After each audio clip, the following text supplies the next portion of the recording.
Hey followers, so I've finally done all of the math and gone through all of the receipts of this tiny house project, and it's coming in with a grand total including the land purchase at $92,530.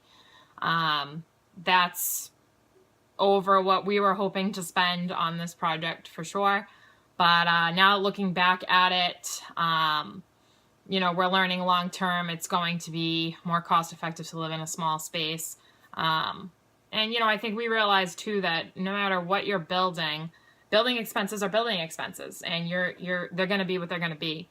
Our overall goal with this project was to, live in a more sustainable space with less of a carbon footprint. And we've done that. And we even built the whole thing from beginning to end in 3 months, like almost exactly 3 months. So that was quite a feat because we had winter knocking on our doorstep. But we were also lucky to buy our land for what we did and own it outright. We paid $22,000 for 2 buildable lots here in Tufton Borough, and we're only 1.5 miles away from Lake Winnipesaukee. So we got very lucky there. And when we look at it now, and all the other lots that we looked at, every other lot we looked at was over $40,000 just for the lot. So we lucked out big time paying what we did for our lot and being able to build on them and install a well and septic and have all of that work out. As far as the project goes, we came in at $70,530 just for the construction and laborers, and that does not include Billy or myself's labor. We decided to invest that into the project, instead of necessarily compensate ourselves for it. So, that's $70,000 is, it's still a lot of money to us. And we really, we could have saved maybe, $5,000 on not buying a sauna or installing granite or having Thomasville cabinets. But 3 houses later, those were things that we really wanted.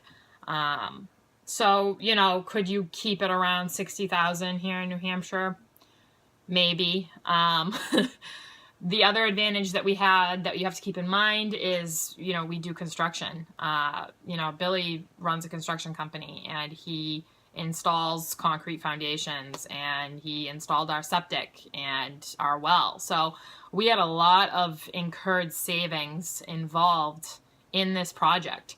And this is not a tiny house on wheels. We were not able to do that because of our town zoning and there being a regulation that restricted us from having a home on wheels be a permanent residence. So, that changed things for us in the beginning.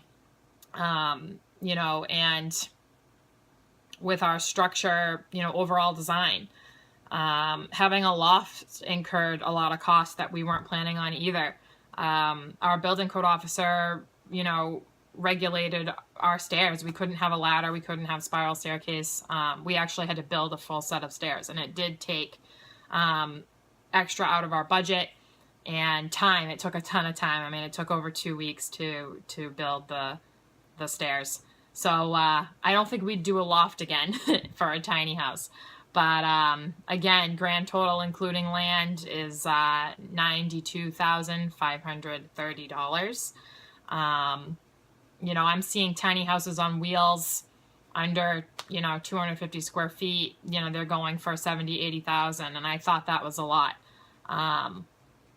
To me, without land, that is kind of a lot, but you are also paying someone for that labor and that time and all of the architecture that goes into building, a tiny house. It's not as easy as it looks. We learned that. There's a lot of different obstacles that you run into.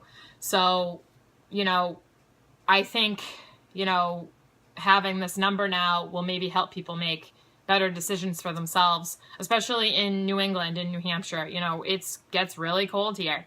And we have to insulate differently. Our air is not as dry. We have a lot of moisture. So, to have this number now and learn from it is going to be, I think, it's definitely been a learning experience for us. And I hope that it can help you in your tiny living project. Be sure to check our blog, Tiny Living Adventure. I'm going to be posting this broken down list of all of our expenses on this project. And continue to follow us, and I'll keep you updated. Thanks, guys.